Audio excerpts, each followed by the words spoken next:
Welcome back. It is 1535, halfway through the decade. In the last one, Olivia and Lucas got married and had their baby. We also had Cesaria and Lawrence get married.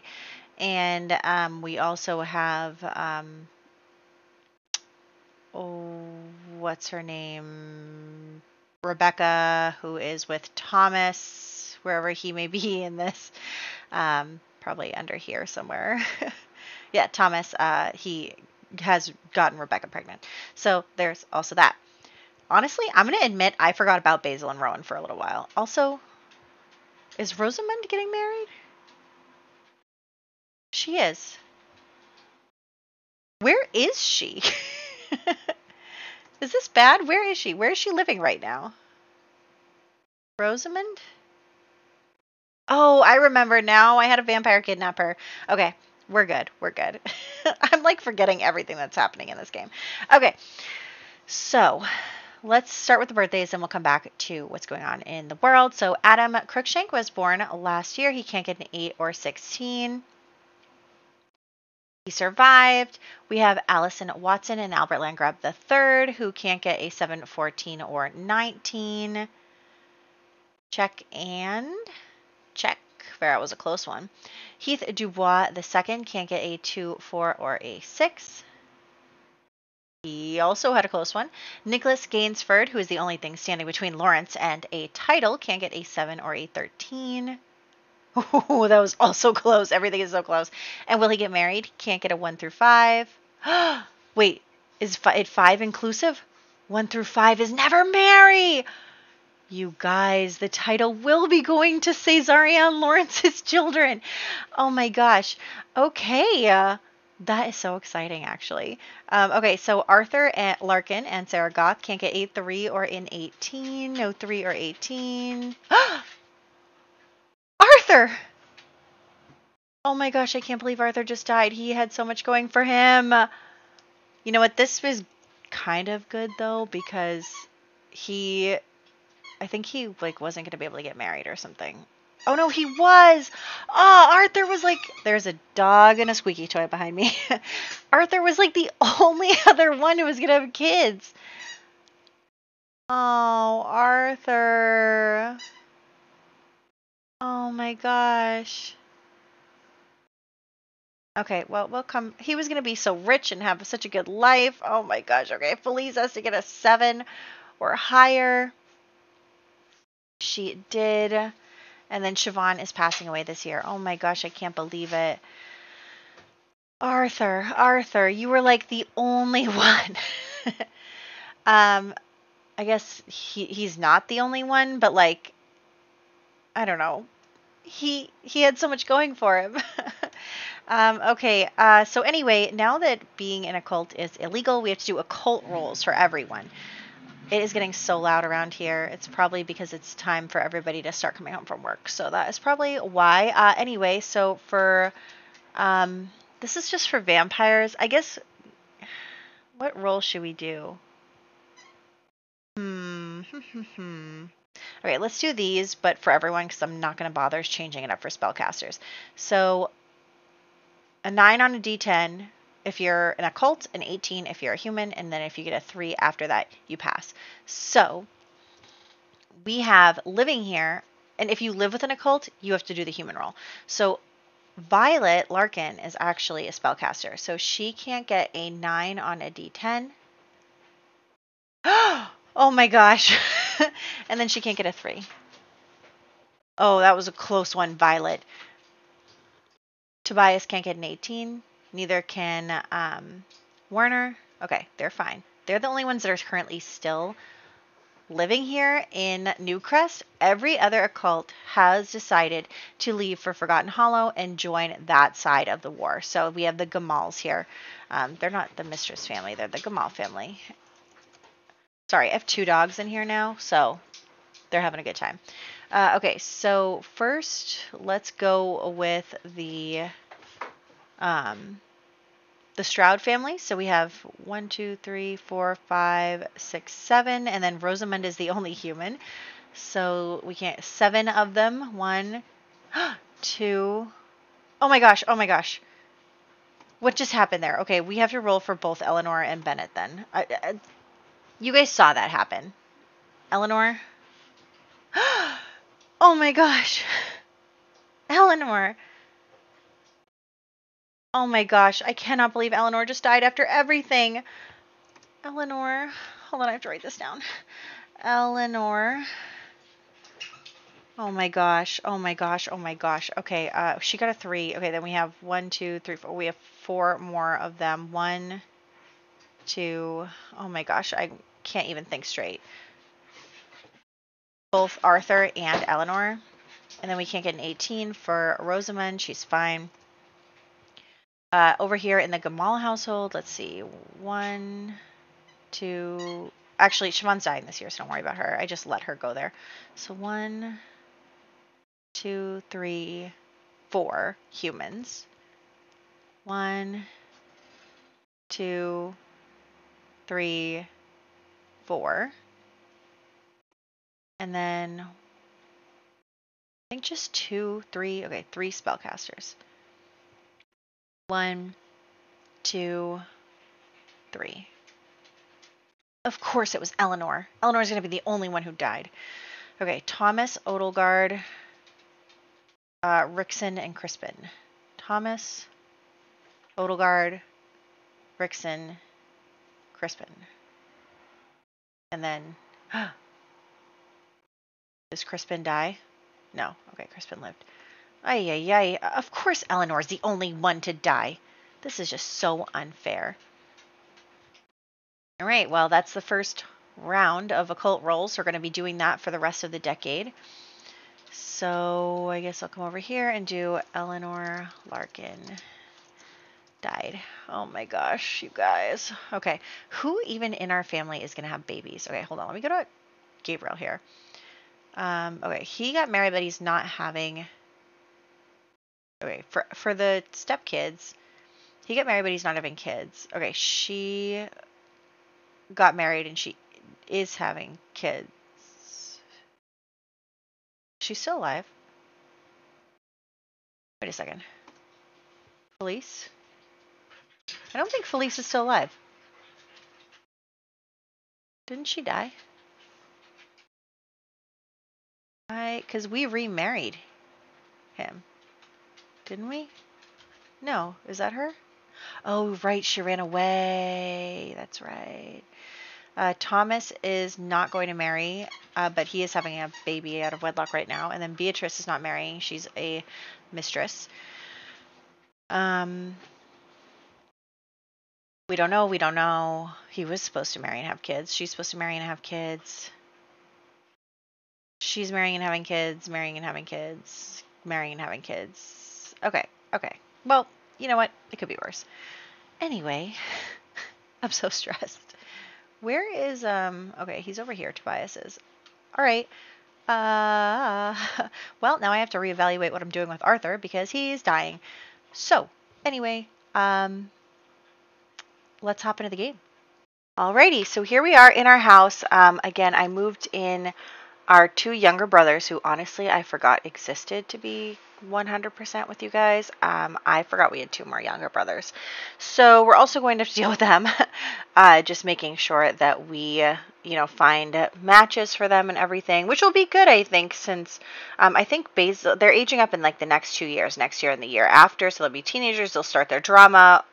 We'll see if we can't get Gabriel married, and then, some of that stuff will be happening when potentially we have small children. So, moving on.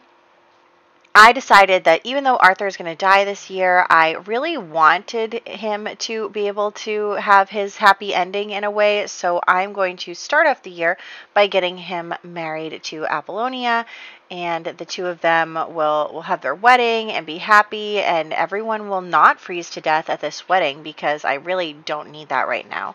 So he's also supposed to have 3 children. So what I'm thinking is we are going to have him have his wedding. We'll get her pregnant with triplets, and then we'll kill him. So yes, he kind of is fulfilling his entire purpose very briefly before death, but I did want that to happen for him. I think that he really deserves a happy ending.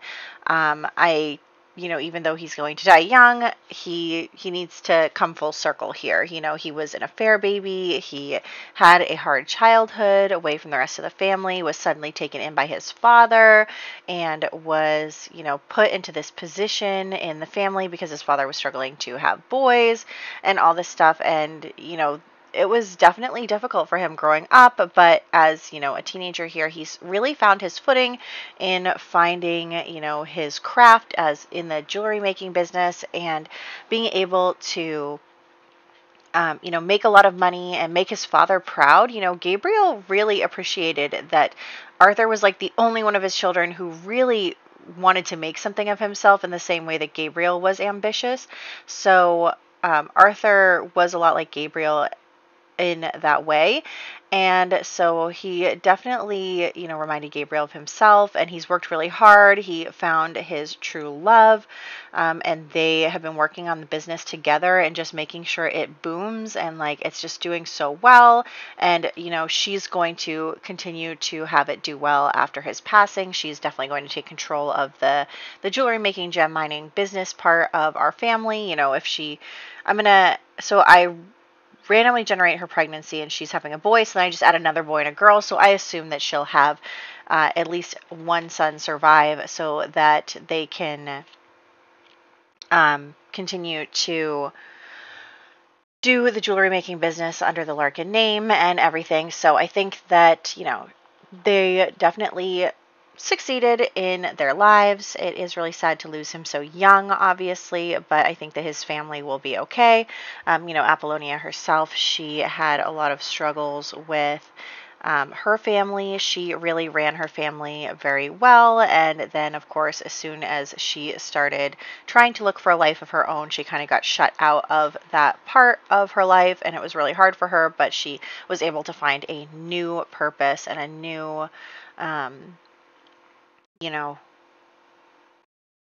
passion in the running the jewelry making mining business. So that is where we're wrapping up with Arthur's story. They're married, they're pregnant, they're happy, he's going to die. But that is just the way it goes. So I'm going to add her to the family tree as well. And also, like, she's so beautiful. Arthur's a good looking guy. Like, I want them to have children. And it's the same for Thomas. I'm like, Thomas wasn't supposed to get married or have children or anything, or not get married. I didn't roll for children, but Thomas wasn't supposed to do that. And so, but he's just like such a good looking sim, and Rebecca's so beautiful. And I'm like, you guys have to have a baby. So I just wanted to double check. I couldn't remember what nobility ranking I made these people. I think I made them a ducal house. So that's what I'm going to go with. If you guys remember, let me know and I can change this if it's not duke, but I'm pretty sure it was. It doesn't say in the description, it just says noble house, so I obviously just picked something, but I do want to add in any titles that we have. So there is that. And then just moving on there, getting everybody all set up. And there she is, our new family member, Apollonia, whose name I spelled really, really wrong in the photo. So I am going to fix that in just a second. But for some reason, these pictures aren't loading very quickly. I don't know what's up with that. Maybe my internet connection was a little spotty at the time, but whatever. So here we are. I'm just making sure we don't have any more siblings that I've forgotten about. And then, yep, all set. Fixing her name, and we have updated the family tree in that way. Meanwhile, we have the rest of the family still here.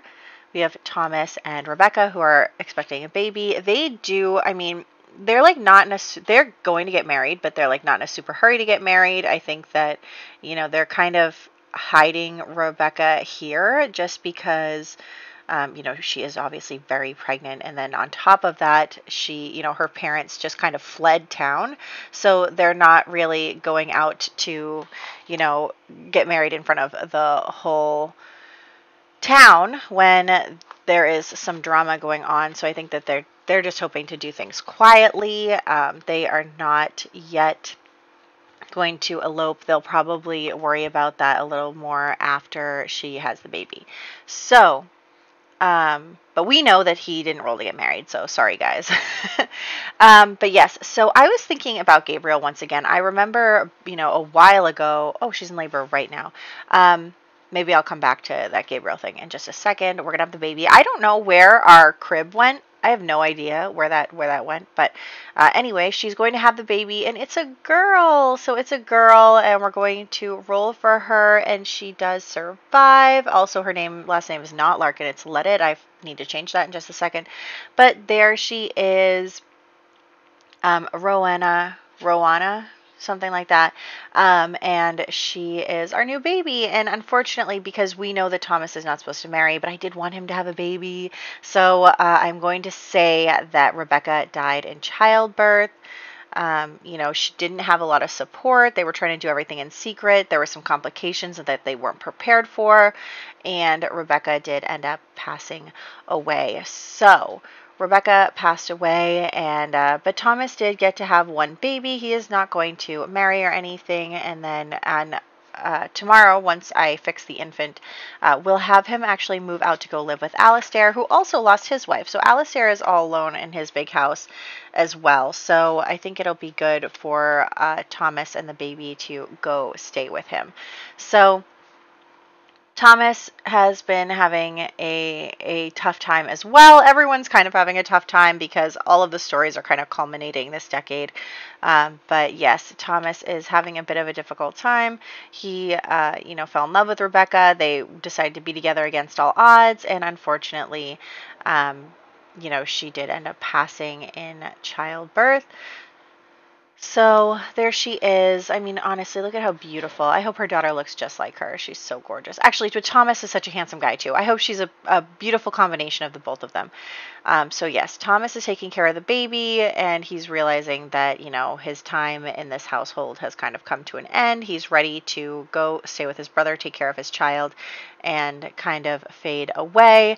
So it's also Christmas, so we are going to have everyone, I'm going to make a grand meal, and we'll have everyone give each other presents and then eat, and it'll be a good time.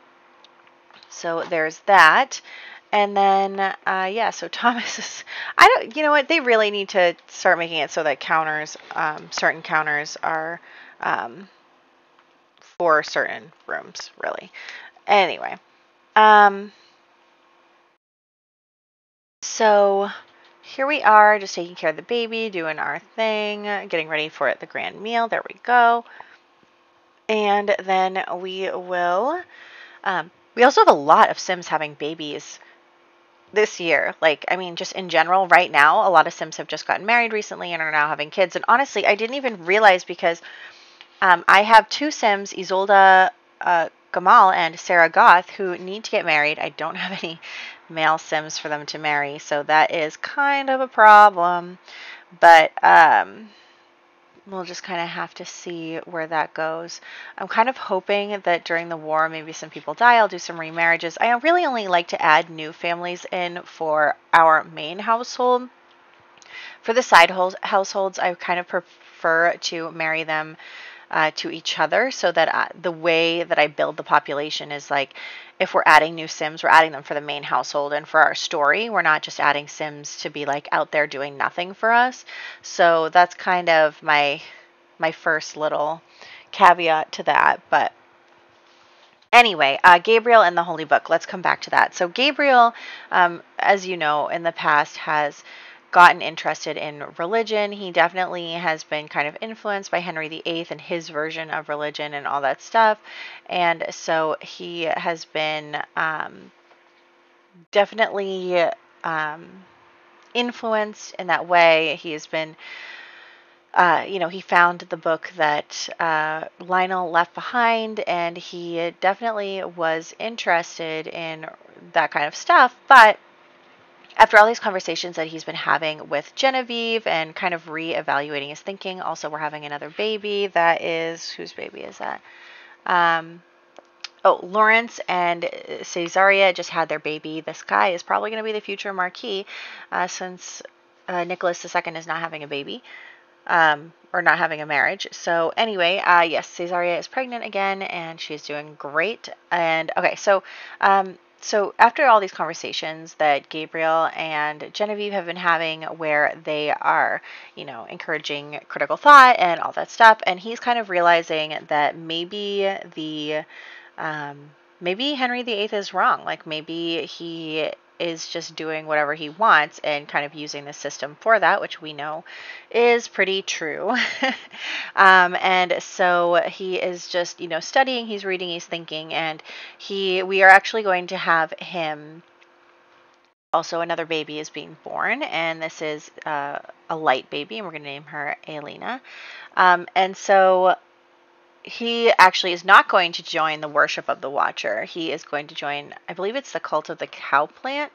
So he is going to join the occult religion from Rambunctious Religions, so that, he's a little bit more sympathetic to them. Again, if you're part of the worship of the Watcher, I believe that you have negative moodlets immediately upon meeting occults and stuff. So,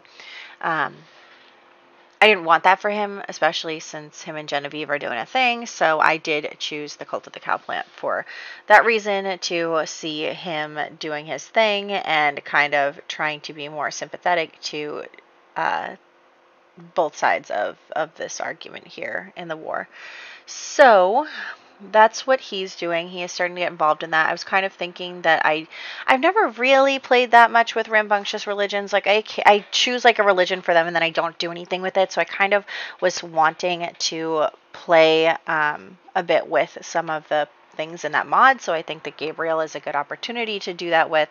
I do want him to potentially get involved in all that stuff. So anyway, we are going to have another event today. I did take out Control Any Sim, but it seems like the Sims are still leaving, so I don't know what's up with that. But basically, I think that, so Gabriel has kind of gone a while without outwardly showing any interest in ladies in the court. And so that's been happening. And then, so Gabriel, kind of at the behest of the king, he's like, hey, like, which do you want to pick a wife? Like, which one do you like? So I'm just looking at the women that are currently available. So Isolde, Sarah, and then there is like Venetia and Edith. And so I'm just looking at them and just having Gabriel kind of chat with them, check out our impressions of them. And Gabriel obviously isn't really into any of them. He definitely has a thing for Genevieve. He doesn't feel like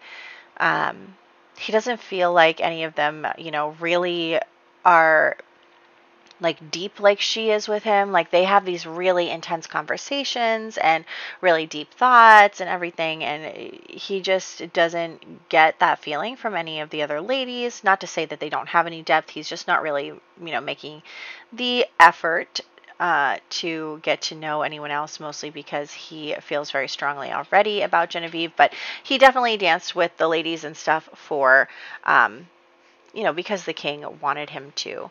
Unfortunately, like I said, you see Genevieve just kind of left again, so she's gone. I don't really know what to do about that. I think we're just going to have to head home and call her over to our house. I really don't know what's going on with the game. Like, it's so frustrating. It really, really is. But anyway, so we have Gabriel, maybe after meeting these ladies and really not feeling a connection to any of them, he invites Genevieve out on a date. So he's going to invite her out, and then she doesn't show up. So we're going to kind of roll with that she kind of left the scene there. And I think that she doesn't show up because we know she's a vampire. She is a vampire, and she is struggling with not telling him that, and it's very stressful for her and everything. And, but, she can't really be seen in public, and she, can't be seen during the sunlight hours, and just all this stuff. And so he is definitely, sad that she couldn't make it, but she comes over later to make it up to him and basically is telling him, like, that she has feelings for him, and that, her family situation is complicated. And he's like, I don't care. Like, everyone in my family has made a mess of everything. Like, I want to be with you. I want to marry you. And she agrees, and they agree to get married. So they have agreed to get married. He still does not know that she's a vampire. But he is definitely softening to, the idea of occults and all this stuff. Like, we know that historically Henry VIII was not a good person, but also historically in our game, there are some vampires who have been very, very bad. So, there is that. So, yes, he is very happy. He has proposed to Genevieve. She has said yes. He just feels really great about it, and he's so happy, and he's so in love, and he really feels like everything is kind of going his way right now. And then I'm going to start killing people. Just offhandedly and, starting the age up process. But there is one more thing I want to do here. So what I'm thinking for Eleanor is, I think, obviously we know she rolled to die. I'm thinking that she probably, what ended up happening was that she was being reckless. She's always wanted to be a knight. She's always wanted to fight in a war. She was like too gung-ho about it. She was like, let's go, let's do this. And she, was careless, and that's how she got caught and passed away. Anyway, we know that Absalom has kidnapped Rosamund, and so his mother, I think it's Veronica, has gotten sick of there being a human in the house that she can't kill and drink all her blood of. So she is going to, get into it with Rosamund and be like, I should just kill you. Like, all this stuff. And Rosamund is so unhappy. She has been a prisoner in this house for so long, just kind of stuck here, and she does not appreciate it. And so she's kind of fighting back. She's like, just do it then. I'm so sick of this situation. Like, I'd rather get out of it any way I can. And so they get into it, and Veronica also gets into it with Absalom, because Absalom's like, you can't kill her. Like, she's mine. Also, looks like Olivia is having another baby. The baby does survive. We're having a lot of surviving babies. But yeah, so Absalom is very protective over not Rosamund, because she, he obviously has feelings that he doesn't understand for her. He doesn't like humans, but he likes her, and she doesn't like him. He kidnapped her. And then he's trying to convince his mom to let her stay, let her live, and she just doesn't get it because she doesn't like humans either. And honestly, he doesn't get it very much. They get into it a little bit. She's like, why are you keeping me here? And so it's just like a bad situation where she's trapped here, and he just, is wrestling with his feelings, which are not going to come to fruition because you're a bad dude, my guy. Anyway, birthdays. Okay, so birthdays. Let me go through my big list of birthdays this year. Adam Cruikshank became an infant. Allison Watson and Albert Landgrab III became toddlers. Heath Dubois III became a child. Nicholas Gainsford II became a teenager. Sarah Goth became a young adult. Eleanor Larkin, Arthur Larkin, and Siobhan Larkin all passed away. Rowena Leddit became an infant. Rebecca Del Rio passed away. Lawrence Gainsford II became an infant. Crispin Stroud became a teenager. Amicia Stroud became a teenager. And Alina Light became an infant. And then, of course, we had a couple other babies be born who aren't infants yet. So they are not, in that list yet because they don't have a picture. So that is where we're going to wrap up today. I hope that you guys enjoyed this. I'm having a lot of fun playing with them. I'm excited to do some war stuff. Let me see what's on the docket for next year. Oh, so many baby birthdays. But no, actually not that many baby birthdays. I was looking at the wrong year. Olivia Larkin, Apollonia Larkin, Lucas Cruikshank, Basil Larkin. Yeah, lots of birthdays next year. And then also next year we will be dealing with the execution of Anne Boleyn. And then also Jane Seymour? One of the Janes is going to get married to Henry VIII. And then we are going to do our occult rolls. And then on top of that, the vampires are interested in expanding their army, getting people over to their side. So next year we will also be rolling for every human sim to see if they get turned into a vampire. So very exciting. It's a pretty low % chance. I didn't want there to be too many vampires in the game, but still there is a chance. So I hope that you guys are excited for that, and I'll catch you in the next one.